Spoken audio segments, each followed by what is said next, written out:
Bayangkan pagi yang gembira, kamu duduk di kursi lalu datang beberapa teman volunteer yang akan belajar hal baru darimu, baik itu melukis ataupun membuat kopi. Kamu tahu mereka akan datang dengan banyak harapan dan kamu gugup dan bingung harus menjawab ataupun berbicara dengan cara apa. Perasaan ini sangatlah wajar dan dalam ilmu komunikasi dikenal dengan istilah communication apprehension, rasa cemas saat berbicara di depan orang lain. Rasa ini muncul karena banyak hal-hal yang tidak bisa dikendalikan. Pikiran orang lain terhadap kita sedang berbicara misalnya, apalagi dalam posisi keterbatasan seperti tunanetra. Tapi tenang, rasa ini bukanlah tanda kelemahan, tapi justru sebagai tanda bahwa kamu peduli dengan apa yang akan disampaikan. Maka dari itu, kelas Public Speaking Sentra ini hadir sebagai cara berdamai dengan kecemasan berbicara itu. Marilah kita ke tips yang pertama, yaitu mengubah cara pandang. Dalam beradaptasi ketika berbicara dengan orang baru yang belum dikenal, rasa cemas pasti muncul. Dan rasa ini sulit dikendalikan karena kita tidak mengenal siapa audiens kita. Dan mengubah cara pandang adalah salah satu solusinya. Bayangkan kamu berbicara dengan orang baru dan harus mengajarinya bagaimana cara membuat kopi ataupun bagaimana cara melukis. Hal-hal ini pasti akan sulit kamu kontrol karena kamu belum mengenal audiensnya sama sekali. Tapi mengubah cara pandang adalah salah satu solusinya. Dari yang awalnya kamu memikirkan bahwa audiens tersebut adalah orang yang belum kamu kenal, ubahlah cara pandang bahwa audiens tersebut adalah keluargamu, teman terdekatmu, ataupun orang yang kamu sayangi. Sehingga apapun yang kamu bicarakan, mereka pasti akan mudah memahaminya. Pikiran ini penting dan dalam teori psikologi disebut dengan istilah cognitive appraisal theory. Cara kita menilai situasi akan menentukan apa yang kita rasakan. Jika kita menilai kedatangan orang baru sebagai momen berbagi bukan momen diuji, maka tubuhmu akan merespon dengan lebih tenang, rileks, dan dapat mengontrol hal-hal positif. Tips yang kedua adalah selalu mulai dengan pertanyaan kenapa. Nah, setelah pikiranmu lebih tenang dan bisa mengontrol hal-hal seperti tadi, sekarang saatnya mencari alasan mengapa kamu berbicara. Ini menjadi penting karena ketika kamu tahu alasanmu berbicara, maka kita akan lebih terbuka dan juga lebih terkoneksi dengan audiens. Misalnya, kenapa aku harus menjelaskan ini? Kenapa volunteer harus tahu hal-hal seperti ini? Dalam buku Simon Sinek, yang berjudul Start With Why mengingatkan bahwa orang akan lebih terhubung dan terbuka jika mereka tahu alasannya. Jadi jangan hanya sekadar menjelaskan apa yang akan dilakukan, tapi harus menyisipkan kenapa alasan-alasan itu penting. Ada nilai yang akan ditemukan dalam alasan itu. Contoh narasinya, hari ini saya ingin berbagi tentang melukis di atas media yang berbentuk. Bukan hanya akan menghasilkan warna, tapi bagaimana melukis ini bisa menuangkan emosi dari warna-warna yang ada dan juga melatih kepekaan. Melukis dengan mata tertutup juga bisa melatih kamu untuk bisa mengurangi ekspektasi dari dunia yang terlalu cepat. Dan tuntutan sekitar juga bisa kamu tangani melalui melukis dengan media yang berbentuk dengan cara menutup mata seperti ini. Maka dari itu, kelas melukis ini hadir dan semoga kamu bisa enjoy dalam kelas melukis ini. Itulah tadi contoh narasi, mulailah sesuatu dengan sebuah alasan. Tips yang ketiga adalah membuka percakapan. Sekarang mari kita dekati audiens. Dalam buku How to Win Friends and Influence People yang ditulis oleh Dale Carnegie menjelaskan bahwa lakukanlah pendekatan orang lain dengan cara fokus kepada ketertarikan terhadap orang lain. Jangan fokus terhadap bagaimana pandangan orang lain terhadap kita. Dan mulailah dengan berbicara dengan pendekatan yang sederhana atau basa-basi yang sederhana. Misalnya contoh, kesibukannya sehari-hari apa? Sekarang mahasiswa semester berapa? Hari ini datang volunteer dengan background apa? Atau tahu informasi ini dari apa? Nah, sebagai fasilitator juga penting menganalisis jawaban dari pertanyaan-pertanyaan dengan pendekatan seperti tadi. Dengarkan setiap jawaban dengan penuh perhatian dan rasakanlah bagaimana suasana menjadi lebih hangat dari pertanyaan basa-basi tadi atau pertanyaan ngobrol di awal tadi. Tips yang keempat adalah menyusun cerita yang menarik. Dalam teori retorika klasik yang ditulis oleh Aristoteles menjelaskan bahwa kunci berbicara ada 3, yaitu ethos, pathos, dan juga logos. Ethos artinya kredibilitas, bahwa kamu harus menyusun sebuah cerita yang kredibel dari pengalaman-pengalaman kamu sebelumnya. Kemudian, pathos artinya adalah emosi. Dari cerita pengalaman-pengalaman yang sudah kamu susun, ceritakanlah sejujur-jujurnya dan temukan bahwa audiens akan merasakan emosimu. Lalu logos artinya adalah runtut. Artinya, semua kalimat yang kamu susun dapat dipahami dengan baik. Contoh narasinya adalah, misalnya, "Hai, perkenalkan, nama saya Iwan. Saya adalah tunanetra sejak tahun 2016. Awalnya sangat sulit bagi saya untuk menerima kondisi tunanetra seperti ini. Akhirnya, saya menemukan titik balik dengan mulai produktif, salah satunya dengan belajar membuat kopi bersama Yayasan Teratai. Saya belajar membuat kopi sejak tahun 2022 dan sudah 3 tahun lamanya. Karena tidak bisa melihat, saya sering sekali terkena air panas dalam membuat kopi. Tapi, saya tidak pernah menyerah karena saya yakin bahwa terkena air panas pun bagian dari tumbuh. Jadi, kalau misalnya teman-teman volunteer hari ini terkena air panas, jangan cepat menyerah dan jangan langsung merasa kesakitan, karena itu adalah bagian dari tumbuh.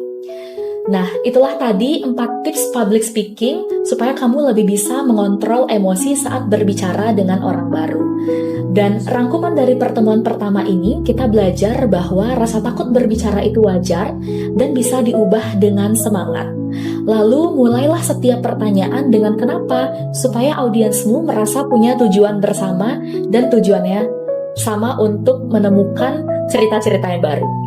Tips yang ketiga adalah mulailah percakapan dengan basa-basi bersama audiens atau ngobrol santai bersama audiens. Dan tips yang keempat adalah susun cerita yang menarik dengan teori retorika klasik, yaitu ethos, pathos, dan juga logos. Itu dia tips public speaking di pertemuan pertama kita pada hari ini. Dan sebelum kita mengakhiri, ada salah satu PR buatmu, gimana caranya kamu bisa menyusun narasi-narasi singkat tadi, seperti cerita-cerita yang menarik, dan ulangilah sebelum kamu tidur sampai kita bertemu di pertemuan yang kedua. Itu dia tips public speaking pertama kita. Sampai jumpa di tips public speaking kedua. Setelah di pertemuan pertama, kita membahas tentang bagaimana caranya menemukan cerita yang unik versi dirimu. Sekarang saatnya kita belajar tentang bagaimana menghidupkan cerita melalui vokal. Teori dari Albert Mehrabian, seorang ahli psikologi dan ahli komunikasi, menjelaskan bahwa 3 aspek penting dari public speaking adalah verbal, vokal, dan juga visual. Di mana verbal memegang persentase sebanyak 7%, vokal memegang persentase sebanyak 38%, dan visual memegang persentase sebanyak 55%. Dalam hal ini, ketika teman-teman tunanetra menjadi fasilitator atau menjadi public speaker, tentunya tidak bisa memaksimalkan aspek visual di persentase 55% tersebut.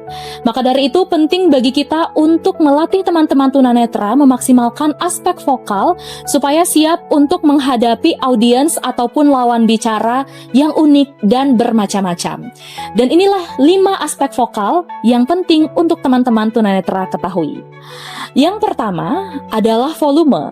Yang kedua adalah pace atau kecepatan, yang ketiga adalah pitch atau nada, yang keempat adalah artikulasi atau pelafalan yang jelas, dan yang terakhir gabungan dari semuanya adalah intonasi. Dan mari kita bahas satu persatu mulai dari volume.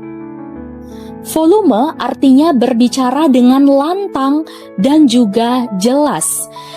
Ketika teman-teman berbicara dengan audiens yang cukup jauh, perlu teman-teman melantangkan suara dan juga mengatur volume suara.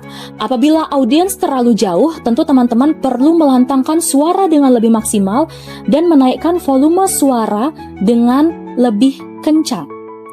Dan apabila audiensnya lebih dekat, maka kita bisa membuat sesi yang intimate dengan suara yang tetap lantang, tapi juga lebih pelan-pelan.